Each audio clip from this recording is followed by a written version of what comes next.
The world outside my new window is a watercolor painting, blurred and softened by the steady, gentle rain. I watch the drops slide down the glass, merging, separating, each one carrying a little piece of the streetlight's glow. This apartment is so quiet. It's a different kind of quiet from the one in my old house. That quiet was full the hum of the refrigerator, the creak of the floorboards settling for the night, the distant rustle of Robert turning a page in his study. This quiet is empty. It's a hollow space where every sound is my own. The click of a cup on a saucer echoes. The sigh I didn't know I was holding seems to hang in the air. And it was here, surrounded by this new, unfamiliar silence, that I remembered the moment everything began to unravel. Not with a shout, but with a smile, my own. When my daughter-in-law told me to leave, I smiled. I actually did. It wasn't a smile of joy or agreement. It was the smile of someone who has been holding a heavy, awkward package for miles, and finally, their arms give out. The package smashes on the ground, and all you can do is look at the broken pieces and smile at the sheer, ridiculous relief of not having to carry it anymore. My name is Anya. For 23 years, I lived in a house on Elm Street with green shutters and a lilac bush by the front steps. That house wasn't just wood and plaster. It was a living scrapbook. The scratch on the hardwood near the fireplace was from dragging the Christmas tree, and the faint grape juice stain on the dining room carpet was from David's 6th birthday. The window in the kitchen had a tiny, warped pane from where a baseball had hit it, a story Robert loved to tell. I knew every sigh of that house, every sunbeam that traveled across the floor in the afternoon. I thought I would die there. I thought my last breath would be scented with lilac and old books. But life doesn't always ask us where we want to be. It just moves us along, and it all started to move, truly, on a night that was supposed to be a celebration. Our 40th wedding anniversary. Robert had planned it. He was proud of that. "Leave it to me, Anya," he'd said, patting my shoulder. "I've booked somewhere special." The restaurant was called The Gilded Elm. All dark wood and soft candlelight. The menus had no prices. Our son, David, was there, his face so bright with pride for us. And beside him, Chloe Mador, elegant, intelligent Chloe, with her sharp eyes and her kind, efficient smile. She'd brought me a beautiful silk scarf, which I'd draped over my shoulders. I was wearing a new blue dress, the color of a twilight sky. Robert wore a suit and the sapphire tie I'd given him that morning. For the first hour, it was perfect. We ate delicate appetizers. We told stories. David reminded us of the disastrous beach vacation where it rained the whole week. Robert talked about building his business from the garage. I listened, my heart feeling soft and full, like a well-needed loaf of bread. This was the reward, wasn't it? These people, this table, this long, woven-together life. Then, as the waiter cleared our main plates, Robert leaned back, his face rosy from the wine. He looked at me, his eyes twinkling in a way I knew too well. It was his. "I'm about to tell the story. Look, you know," he began, his voice carrying across the table. "We're lucky to be here tonight. Very lucky. Because if I'd left the finances to Anya, we'd probably be at a food truck." He chuckled. David gave a small, obligatory laugh. Chloe's smile stayed in place, but her eyes flickered to me, then down to her napkin. My cheeks grew warm. "Here it was, Dad," David said, a gentle warning in his tone. "No, it's true," Robert continued, enjoying his audience. "My lovely wife still balances our checkbook with a pencil and a big eraser. Thinks online banking is a form of black magic. Remember, David, when she tried to pay the mortgage online and accidentally subscribed us to a monthly donation for, what was it, dear? Rescued donkeys. It was retired racing greyhounds," I said softly, my voice barely there. I'd been so flustered by the website. All the buttons and prompts. The confirmation email had been a shock. Robert had laughed for a week, calling me his technologically challenged philanthropist. "Greyhounds, donkeys, same difference," Robert boomed, taking a sip of water. "The point is, the world of numbers moves a bit too fast for our Anya. Her heart's in the right place, but her decimal point, often on the run." He reached over and squeezed my hand. It was meant to be affectionate, but it felt like he was pinning me to the spot. I looked at my plate. The delicate gold rim seemed to blur. This was his old, familiar tune. For years, it was a gentle ribbing. "Anya's in charge of the art. I'm in charge of the math," he'd say to friends. But over time, the joke had hardened into a fact, a defining truth about me in our family story. Anya is not practical. Anya is not financial. Anya needs to be taken care of. I saw David look at Chloe again. This time, It wasn't a glance. It was a communication, a slight shrug, an eyebrow raised that said, *C. What did I tell you? Chloe gave a tiny, almost imperceptible nod. In that moment, I wasn't just the butt of a joke. I was a case study, proof of a problem they had already discussed. The dessert arrived, a cloud of chocolate souffle. The conversation moved on, but the air had changed. It was thinner, cooler. I felt myself shrinking into my chair, into the role that had been written for me. Then, the bill came. The waiter, with a practiced flourish, set the sleek leather folder right in front of Robert, the patriarch, the provider, the one good with numbers. He opened it with a confident smile. The smile faltered. His eyes, which had been so merry moments before, scanned down the page. They stopped. He blinked. A deep furrow appeared between his brows. He lifted the paper slightly, as if a different angle would change the numbers. Everything all right, Robert? Chloe asked, her voice polite. This can't be right, he muttered. His voice had lost its resonant confidence. It was thin, papery. What is it, Dad? David leaned in. The wine, that Bordeaux I ordered. They must have put the wrong code in. He pointed, his finger trembling just slightly. I knew exactly which wine it was. I'd seen the list. When Robert had asked for a special bottle, I'd quietly pointed to one halfway down. This one has lovely notes of cherry, I'd said, reading the description. He'd waved his hand. Too simple for a night like this. He'd gestured to the waiter. We'll have the Chateau Lafite Rothschild. He'd said the name with such easy flourish, like ordering a cup of coffee. I'd felt a jolt of anxiety then, a silent scream in my stomach, but I'd said nothing. I never did. Chloe took the bill from his slack fingers. She looked at it for only a second. That's the 2005 vintage, she said, her tone crisp and factual. It's listed at $750. The number hung in the air like a physical thing. David sucked in a breath. Robert's face went from pink to pale gray. He looked like a man who had just stepped off a cliff he didn't know was there.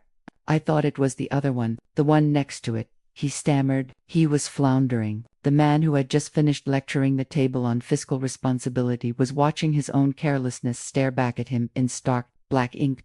I watched him, and a strange, cold clarity washed over me. This was the man who managed our life. This was the expert. He hadn't even looked. He'd been too busy performing, too busy being the generous host, the successful businessman, to pay attention to the single most concrete detail on the page. The silence was awful. It was a weight on all of us then. Without a word, I opened my purse. Not my everyday purse, but the small, beaded evening bag. From its inner pocket, I took out my bank card. It was plain, blue and white. No fancy insignia. It was attached to the account I'd opened 15 years ago. My secret account. Robert called it my Mad Money Fund. A cute, diminutive name for the small amount I squirreled away from the grocery budget, from selling my jams at the farmer's market, from the modest inheritance my aunt had left solely to me. He'd never asked about the balance. To him, it was pocket change. I placed the card gently on top of the leather folder, right over the printed total.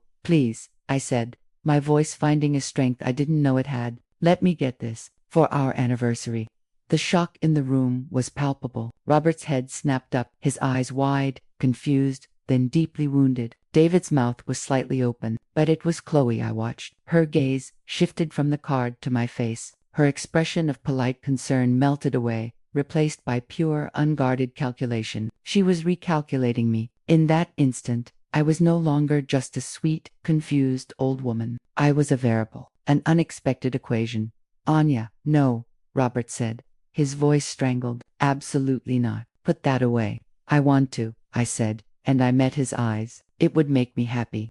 And I smiled. It was a small, peaceful smile. The smile of someone who has just seen the engine of their life stutter and smoke, and realizes they have their own 2 feet to stand on. The waiter, sensing the tension, swooped in and took my card. The transaction was swift. I signed the slip with a steady hand. The dinner was paid for. The car ride home was a tomb on wheels. Robert stared rigidly out the passenger window. In the back, David and Chloe were a silent, united block. No one spoke. The only sound was the swish of the tires on wet pavement. At home, Robert went straight to his study and closed the door. The sound was a period at the end of a sentence. I went upstairs, took off my blue dress, and hung it carefully in the closet.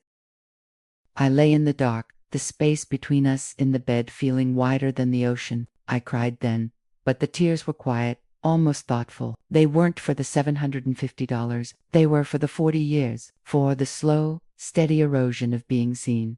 The following days were a minefield of quiet. Robert was profoundly humiliated. His pride, which was a large and fragile thing, had been cracked. He couldn't blame the restaurant. He couldn't blame the waiter. The fault was his own carelessness, highlighted brilliantly by my simple, solvent act. So the anger and shame curdled inside him, and it seeped out as a cold, heavy silence. He stopped the money jokes entirely. Now, we didn't talk about money at all. We didn't talk about much of anything. It was a few weeks later that Chloe began her afternoon visits. At first, they were a blessing, a feminine presence in the house. She'd bring a pastry. We'd have tea. She'd ask about the garden, about old family recipes. I was disarmed, grateful for the company, for what I thought was an olive branch after the awkward anniversary.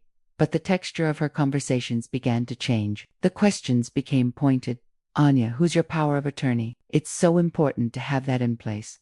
Do you and Dad have a living trust? It avoids so much hassle for the family later.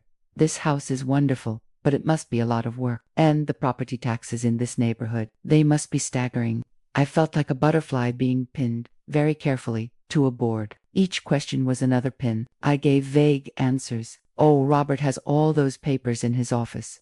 Or, we've always managed, one way or another. Then came the day with the folders. She arrived, her smile bright, but her eyes were focused. She laid out color-coded binders on my kitchen table. I've been doing some research, she said, her voice brimming with helpful energy, just for my own peace of mind. David and I worry. You know, we want to make sure you and Dad are set up for a stress-free future.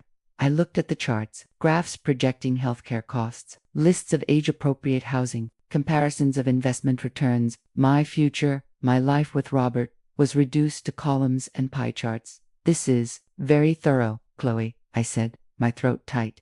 I know it can be overwhelming, she said, patting my hand. That's why we want to help. Look, she turned to a tab labeled Housing Transition, Maple Grove Residences. It's not a home, Anya. It's a vibrant community. All the maintenance is handled. Meals are optional. There's a pool, a wood shop, lectures. You'd be free from all the burdens of this big old house. Free. She kept using that word, but as she described the scheduled bus trips and the communal dining room, all I felt was the chill of a cage being described as a playground. I don't know, I said slowly. This house, it's our home. There are memories. Her smile became patient, the kind you give a child who doesn't want to go to bed. Memories are in your heart, not in the drywall. And you have to think practically. What if Dad falls on those stairs? What if the roof needs replacing? The financial and emotional strain. David and I just don't want that for you. She made our life together sound like a looming catastrophe, a problem they, the capable young people, had to solve. Pressure began to come from all sides. David's phone calls became gentle lectures. Mom, Chloe's a whiz at this stuff. She's saved us thousands. Just listen to her. We want you to be safe and secure. And Robert, when I finally gathered the courage to tell him how uncomfortable it all made me, just sighed and looked tired. They're trying to help, Anya. Chloe's very smart. Maybe, she has a point. This house is a lot. Maybe it's time to think about simplifying. Simplifying. Another soft, deadly word. It meant erasing. It meant packing away a life. I felt myself becoming smaller in my own home. I'd catch Chloe looking at a piece of furniture, not with admiration, but with an appraisal of its resale value. I'd see David on the phone in the hallway, his voice low, saying things like estate planning and liquidity. I was living in a house that was no longer a home, but a jointly held asset under discussion. The breaking point was as quiet and efficient as Chloe herself. A rainy Tuesday, she came without calling first. She held a large manila envelope, and her usual veneer of cheerful concern was gone. Her face was all business. Anya, she said, not bothering with hello, we need to make a decision. The 2-bedroom unit at Maple Grove is available. It's the best one. If we don't take it now, we could be waiting a year or more. I stood by the sink, drying a teacup. A decision. Robert and I haven't. Dad is on board, she said, cutting me off. Her voice was firm. He understands the financial logic. We've run the numbers. With the equity from this house, we can fund a comfortable residence for you both, for decades. With a solid inheritance left over for David. She pulled papers from the envelope, a realtor's contract, a market analysis of our home, with a suggested listing price. It was a shockingly large number. It felt like blood money. He's on board. The words were a whisper. My husband had agreed to sell our home without a real conversation with me. He had given his blessing to this dismantling. He sees it's for the best. Chloe said, her tone softening, as if delivering difficult medical news. For everyone, the stress of maintaining this place, the risks. It's time, Anya. I looked past her, through the kitchen doorway into the living room. I could see the faint stain on the rug. I could see the shelf where David's Little League trophies still gathered dust. I could feel the ghost of 1,000 ordinary days, mornings with coffee, nights with the news on, arguments, laughter, silence. All of it was being weighed, measured, and found too costly to keep. A profound numbness spread through me. The fight, the fear, the sorrow, it all just drained away. What was left was a cold, clear pool of acceptance. I see, I said. The realtor needs to stage the house, Chloe continued, her words now coming quickly. Seeing my acquiescence, to get the best price, so we'll need to get it cleared out and ready. We thought it would be easiest if you moved into Maple Grove a few weeks ahead of Dad, to get settled. He'll follow once the sale is final. We'll need you to leave. There it was. Not we'll move together. Not let's start this new chapter side by side. It was an eviction, wrapped in the soft language of care. I was to be removed first, like a piece of furniture that was in the way of the professional photographers. I looked at her, this young, beautiful, capable woman who held my son's heart and now held the blueprint of my future, and I smiled. It was the smile that had confused her at the restaurant. It was the smile of absolute surrender, and in that surrender, a terrifying kind of freedom. Okay, I said. Relief flooded her features. She stepped forward and hugged me. It was brief, bony. You're making the right choice, she said into my ear. You'll see, you're going to love it. After she left, I sat at the silent kitchen table for a long, long time. I watched the rain. I thought of my blue card that had been the first tiny act of defiance. This was the consequence, or perhaps it was the culmination. I didn't argue. There was no scene. I simply began, the next day, to pack a life into boxes. I was methodical, emotionless. Robert drifted through the process like a sleepwalker. He'd mutter things like fresh start and less to worry about, but his eyes were hollow. We were two ghosts, haunting a house that was soon to belong to someone else.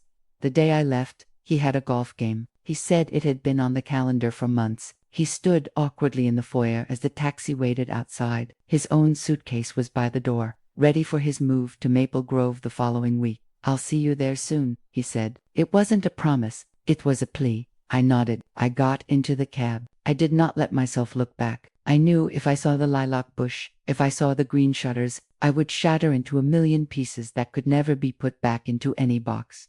My new apartment was found by my friend Maureen from the knitting circle. It's a small, clean box on the 3rd floor. It smelled of lemon cleaner and emptiness, but it had large windows that looked out over a small city park. The first night, the silence was so heavy it felt like pressure on my ears. I didn't cry. I just sat in the middle of the bare living room, on the floor, and let the silence settle over me like dust. For 2 weeks, I grieved. I grieved for my home. I grieved for the marriage that had ended, not with a dramatic affair, but with a quiet, mutual betrayal. His of my place in our partnership, mine of my own voice for so many years. I grieved for my son, who now saw me as a project to be managed. Then, late one evening, the phone rang. It was Robert. His voice was thin, crackly with tears.